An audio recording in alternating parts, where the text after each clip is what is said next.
సూర్యాపేట జిల్లా చివెంల మండలం మున్యానాయక్ తండలో భూతగత కలకలం రేపింది. పొలం పంపకాల వివాదంలో వికలాంగుడు ధరావత్ రవిపై విచక్షణరహితంగా దాడి జరిగింది. తన బాబాయ్ వారి కొడుకులు అక్రమంగా పొలం నుండి మట్టి తరలించడాన్ని ప్రశ్నించగా దాడికి దిగారని బాధితుడు ఆరోపించాడు. ఈ దాడిలో వికలాంగుడితో పాటు ఆయన భార్య కూడా తీవ్రంగా గాయపడ్డారు. తనకు ప్రాణహాని ఉందని ఆవేదన వ్యక్తం చేసిన రవి దాడి చేసిన వారిపై చర్యలు తీసుకోవాలని పోలీసులకు ఫిర్యాదు చేశారు.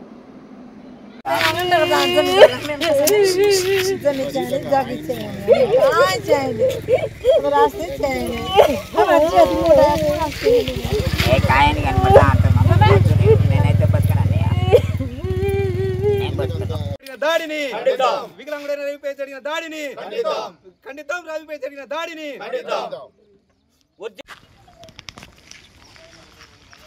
కుంట బావన్నది కాదు, కొంచెం తక్కువనే ఉంది కానీ. నమస్కారం సార్, నా పేరు రవి, సూర్యాపేట జిల్లా చివెంల మండలం మున్యానాయక్ తండ. ఇది నా ఇల్లు.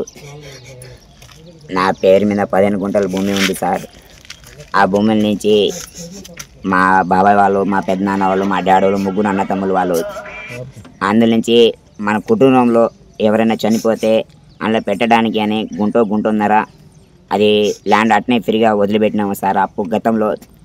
అయితే 3-4 సార్లు అలా మట్టి ఎత్తి మా బాబాయ్ కొడుకులు మట్టి ఎత్తి అమ్మేస్తుంటే నేను పోయి అడిగిన 2-3 సార్లు. భయం లేదు రవి, ఇప్పటి నుంచి ఏం తీయను, ఇప్పటి నుంచి ఏం అమ్ముకోను అని చెప్పిండు.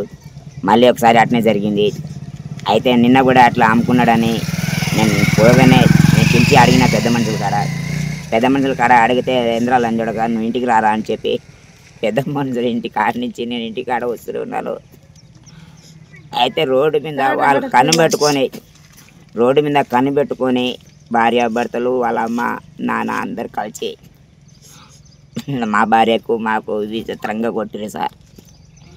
తండ్రులు సాక్ష్యం చెప్పాలంటే వద్దురనైనా మేము చెప్పాం, వాళ్ళతో ఎవరు మాట పడతారు అంటారు. మరి తండ్రులు సపోర్టింగ్గా ఉండరు. అయితే ఎవరు మా అమ్మ నాన్న మాకు తోడు ఇంకా ఎవరు లేరు, మాకు సపోర్ట్ ఎవరు. DSP sir, CI sir, SI sir, SP sir, మీరే నా తోడని మీ కాలు పట్టుకొని చెప్తున్నాను. ఈ కేసుకి మాత్రం చాలా సీరియస్గా తీసుకోవాలని మా కాపాడుకోవాలి కానీ కోరుతున్నాను సార్. ఇంకోటి ఏంటంటే పిల్లలు సాక్షిగా చెప్తున్నా సార్, దీంతో 3వ సారి సార్ దెబ్బలు కొట్టించారు. భయపడ్డా సార్ నేను. కాబట్టి ఇక్కడ ఉన్న 15 గుంటలు కూడా అమ్ముకొని ఎక్కడపై దూరంగా పోయి బతుక్కోవాలని కోరుకుంటున్నాను. వాళ్ళకి చట్టం ప్రకారంగా అది ఏదంటారు సార్, చర్యలు తీసుకోవాలని మనస్ఫూర్తిగా కోరుతున్నాను సార్.